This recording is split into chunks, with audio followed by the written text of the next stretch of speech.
Harley WLC 4.5 side valve, done up to look like a civilian model. This was the same bike that they used in World War II, which were green with 18-inch rims and all, completely different looking than this, but the basic bike's the same. I've had this one for, I don't know, about 5 years. I rode it every day. When I bought it off a friend of mine, and it was in like a burgundy paint, and it was probably, 25-year-old paint and the whole deal, but it was all weather checked. And it was just such a beautiful bike, and I wanted to clean it up a little bit, that I ended up doing like a mild resto kind of performance upgrade on it.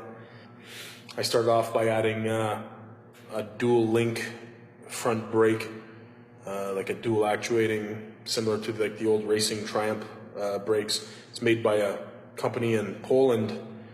These bikes are big, usually in around like Europe and stuff, because there was so many left over from the war. So they developed this brake that goes in, looks like stock, but works real good. It almost stops like a disc now. It's real nice. I painted the bike black. My friend Barry at Checkers Collision did the fine sand and paint on it.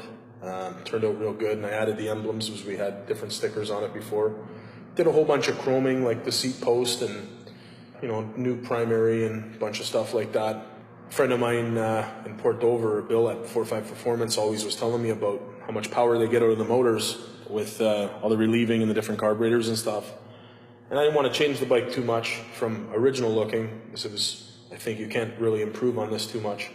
But I ended up taking the motor apart and putting an oversized piston and doing the usual thermal barrier coating and all that stuff, because these air-cooled motors with the new gas tend to run a little hot. So I added these coatings to kind of keep the longevity of the motor. And I ended up putting a way oversized valve and doing all the relieving to the flathead and porting the intake, porting the heads, all that kind of stuff. Put a Mikuni carb that I tried to hide behind the stock air filter and everything to keep it still looking original. I took the baffles out of the exhaust, and still a whole bunch of porting, just cleaning up things.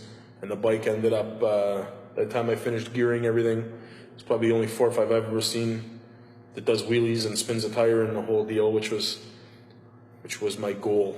I'm a big guy. I need more power out of it, but everybody's usually scared to ride these 40s motorcycles around, or kind of just sit around. I ride the